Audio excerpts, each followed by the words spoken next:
علی رسولہ الکریم اما بعد۔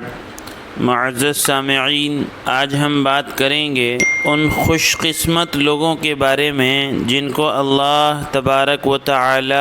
میدان محشر میں عرش کا سایہ نصیب فرمائیں گے۔ حضرت اسرافیل علیہ السلام جب سور پھونکیں گے تو پوری دنیا ختم ہو جائے گی، اور پھر دوبارہ جب سور پھونکیں گے تو اللہ پاک سب کو دوبارہ زندہ فرمائیں گے اور میدان محشر میں جمع کیا جائے گا۔ وہ میدان محشر جہاں کا ایک دن 1000 سال کے برابر ہوگا، اور عجیب نفس نفسی کا عالم ہوگا، کوئی کسی کو پہچاننے کو تیار نہیں ہوگا۔ قرآن نے بیان کیا ہے، یوم یفر المرء من اخیہ وامہ وابیہ وصاحبتہ وبنیہ لکل امرئ منہم یومئذ شأن یغنی، کہ کوئی کسی کو نہیں پہچانے گا، باپ بیٹے کو نہیں، ماں بیٹی کو نہیں، بھائی بہن کو نہیں، شوہر بیوی کو نہیں، یہاں تک کہ مائیں اپنے دودھ پلاتے بچوں کو بھول جائیں گی، ان کو پہچاننے کو تیار نہیں ہوں گی، اور مارے غم کے لوگ پسینوں میں اپنے گناہوں کی بدولت ڈبکیاں لگا رہے ہوں گے، گناہوں کی بدولت پسینے میں غرق ہوں گے، زمین تانبے کی ہوگی، سورج سوا نیزے پر ہوگا، بھیجا ایسے کھول رہا ہوگا جیسے ہانڈی کھولتی ہے، اور ایک دن 1000 سال کے برابر ہوگا، اور کوئی کسی کا پرسان حال نہیں ہوگا، کوئی اس سایہ نہیں ہوگا، ہر ایک کو یہ غم سوار ہوگا کہ میرا کیا ہوگا، اور کہتے مارے غم کے آدمی اپنے ہاتھوں کو کوہنیوں تک چبا جائے گا، اور لوگ یہ کہیں گے کہ ہمیں جہنم میں ڈال دو مگر یہاں سے ہٹا دو۔ ایسا نفس نفسی کا عالم، اس عالم میں بھی بچنے کا اللہ پاک نے ذریعہ بتا دیا۔ اللہ کے نبی صلی اللہ علیہ وسلم نے بتایا کہ 7 لوگ ایسے ہیں جن کو اللہ پاک قیامت کے دن میدان محشر میں عرش کا سایہ نصیب فرمائیں گے۔ اب ہم سب کے لیے آسان ہے، اگر ہم چاہتے ہیں اس میدان محشر کی سختی سے بچنے، جہاں کوئی وکالت نہیں چلے گی، جہاں کوئی سفارش نہیں چلے گی، جہاں کوئی مددگار نہیں ہوگا، اپنے پرائے ہو جائیں گے، کوئی کسی کو نہیں پہچانے گا، تو اللہ کے نبی صلی اللہ علیہ وسلم نے فرمایا کہ یہ 7 لوگ ہیں جن کو اللہ پاک عرش کا سایہ نصیب فرمائیں گے۔ اس میں پہلا آدمی وہ ہے، فرمایا انصاف کرنے والا بادشاہ، کہ اس کے پاس بادشاہت ہے، حکومت ہے، سارے ہتھیار، اسلحہ، قانون، جج سب ہیں، لیکن اس کے باوجود یہ انصاف کرتا ہے، تو ایسے انصاف کرنے والے بادشاہ کو کل میدان محشر میں عرش کا سایہ نصیب ہوگا۔ کہ دوسرا وہ جوان جو جوانی میں اللہ کی عبادت کرتا ہو، اپنی زندگی کا بہت قیمتی سرمایہ یہ جوانی کی عمر ہے، جوانی کی عبادت اللہ کو بہت پسند ہے،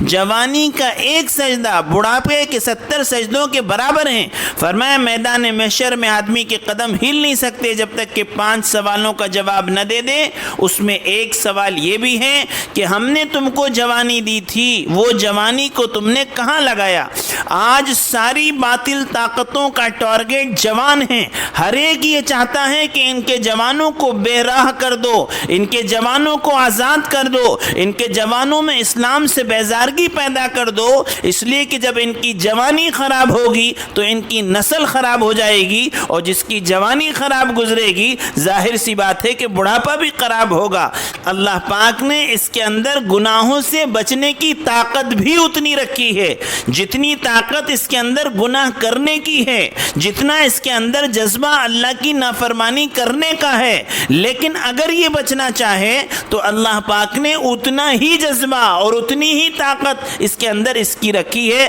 کہ وہ گناہوں سے بچ سکتا ہے۔ جیسے گاڑی نئی جتنی تیز بھگائی جا سکتی ہے، اس کے اندر بریک بھی اتنے ہی پاورفل ہوتے ہیں، گاڑی کو اتنی تیزی سے روکا بھی جا سکتا ہے۔ جوانی میں جہاں گناہوں کا شوق اور گناہوں کا ولولہ اور گناہوں کا ماحول آدمی کو ملتا ہے، وہیں اگر آدمی صحیح ماحول میں آ جائے تو گناہوں سے بچنا، نیکیوں پر چلنا، اللہ کا قرب حاصل کرنا یہ بھی ہو سکتا ہے۔ صحابہ کی تاریخ کو اٹھا کر دیکھیں، کیسے کیسے جوان اپنی جوانیوں کو اللہ کے دین پر قربان کرے ہیں۔ مصعب بن عمیر کا واقعہ آپ لوگ سنتے ہوں گے، کیسا جوان، کیسا حسین اور خوبصورت، کیسا شہزادہ اور کیسے بہترین جوڑے پہننے والا، کوئی خوشبو آتی نہیں جب تک کہ اس کے پاس نہ پہنچ جائے، لیکن جب دین پر لگا ہے، اسلام پر لگا ہے، اللہ کو ماننے پر لگا ہے، تو گھر سے اس کو نکالا گیا اور کیا کیا قربانیاں انہوں نے دی ہیں،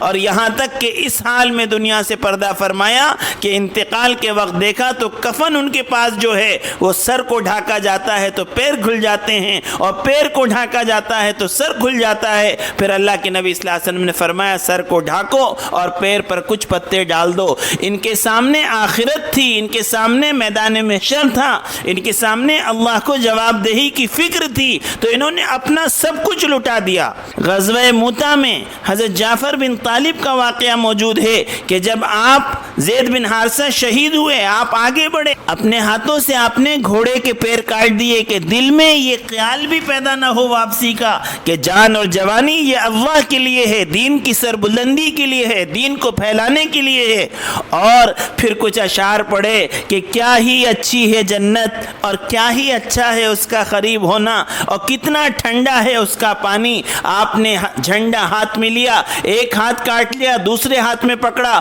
دونوں ہاتھ کاٹ دیے، دونوں بازوؤں سے چمٹا لیا، یہاں تک کہ پھر کافر نے پیچھے سے آپ کے اوپر تیر سے حملہ کیا اور جسم کے 2 ٹکڑے کر دیے۔ 33 سال کی عمر ہے، جسم کے اگلے حصے کو دیکھا تو 90 سے زیادہ زخم تیر اور تلوار کے جسم کے اگلے حصے پر ہیں۔ یہ تھے جنہوں نے اپنی زندگیوں کی قیمت وصول کی تھی۔ ابھی جوانوں کی عبادت کے اور مجاہدوں کے واقعات سنانا مقصود نہیں ہے، میں نے اشارتاً 1-2 واقعے آپ کو بتائے، تو فرمایا دوسرا وہ آدمی جس کو اللہ پاک عرش کا سایہ نصیب فرمائیں گے وہ ہے جو جوانی میں اللہ کی عبادت کرتا ہو، اس نے اپنی جوانی اللہ کی عبادت میں گزاری ہو۔ تیسرا فرمایا وہ شخص جس کا دل مسجد میں اٹکا رہے۔ کیا مطلب مسجد میں اٹکا رہے؟ کہ جب کسی ضرورت سے باہر آئے تو پھر وہی خیال اس کے پاس ہو کہ نماز کے وقت کی اس کے اندر فکر ہے، ظہر کی پڑھ کے آیا ہے، عصر کی نماز کی فکر میں ہے کہ کب نماز کا وقت ہوگا اور کب مسجد میں جانا ہے، عصر کی پڑھ کے آیا ہے تو مغرب کی نماز کی فکر میں ہے۔ مسلمانوں کے لیے مسجد ایسی ہے جیسا مچھلی کے لیے پانی، جو مسجد سے محبت رکھتا ہے اللہ اس سے محبت رکھتا ہے، جو مسجد کو آباد کرتا ہے اللہ اس کو آباد کرتا ہے، جو مسجد میں باکثرت جاتا ہے، فرمایا اندھیروں میں جو مسجدوں میں باکثرت جاتے ہیں ان کو قیامت کے دن کے پورے پورے نور کی خوشخبری سنا دو، تو فرمایا مسجد میں اس کا دل اٹکا رہتا ہے۔ ہمارا معاملہ بڑا عجیب ہے کہ ہم مسجدوں میں ہیں لیکن ہمارا دل بازاروں میں اٹکا ہے۔ صحابہ کا حال یہ تھا کہ وہ بازاروں میں رہتے تھے اور ان کا دل مسجد میں اٹکا رہتا تھا۔ آج ہم مسجد میں جاتے ہیں تو گھڑی دیکھتے ہیں،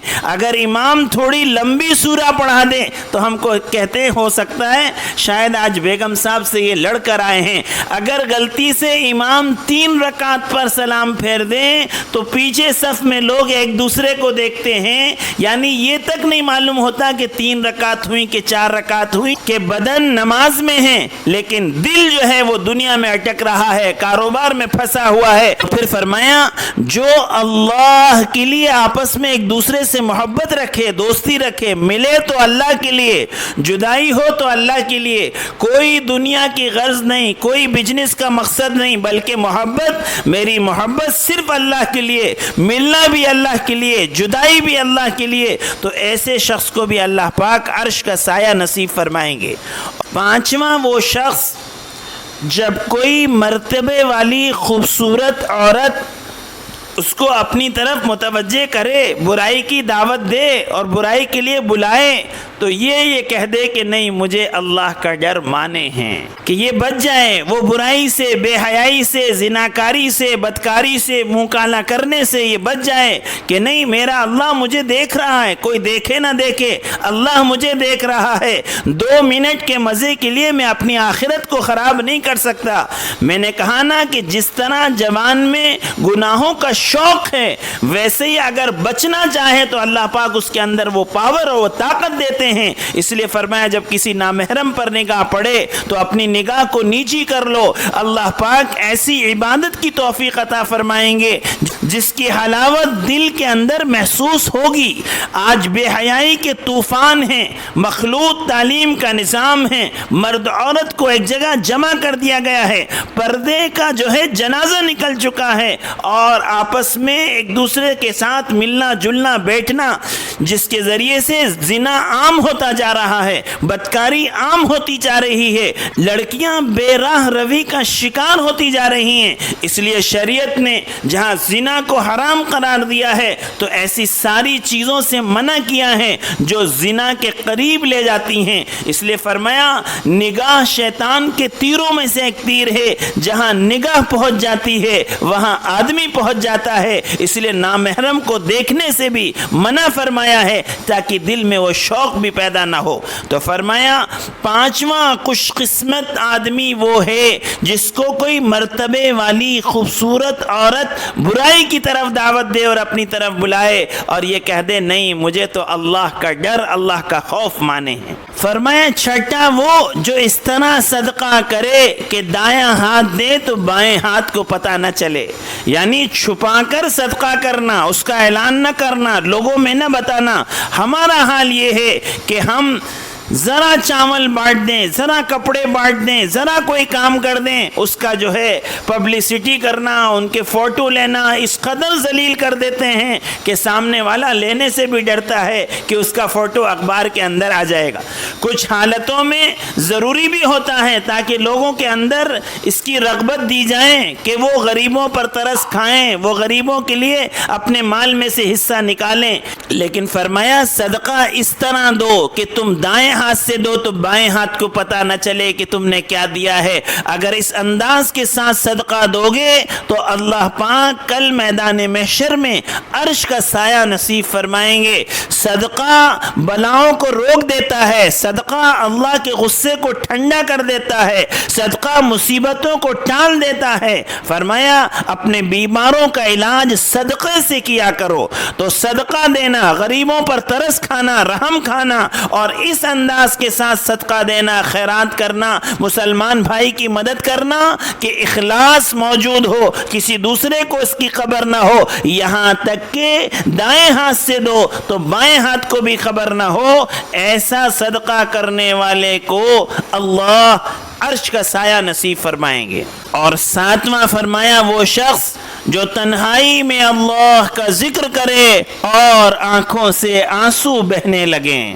مجمع میں رونا تو سب کو آتا ہے لیکن تنہائی میں اکیلا ہے یہ اور اس کا اللہ ہے، اب رونا، اب آنکھوں سے آنسو آ جانا اللہ کے خوف سے، ایسا آدمی کو بھی اللہ پاک عرش کا سایہ نصیب فرمائیں گے۔ کہتے کہ اگر مکھی کے سر کے برابر بھی آنسو اللہ کے خوف سے نکل جائے تو ایسے آدمی کا جہنم میں جانا ایسا ہی مشکل ہے جیسا کہ دودھ کا تھنوں میں واپس جانا۔ تو یہ 7 خوش قسمت لوگ ہیں جن کو اللہ پاک عرش کا سایہ نصیب فرمائیں گے۔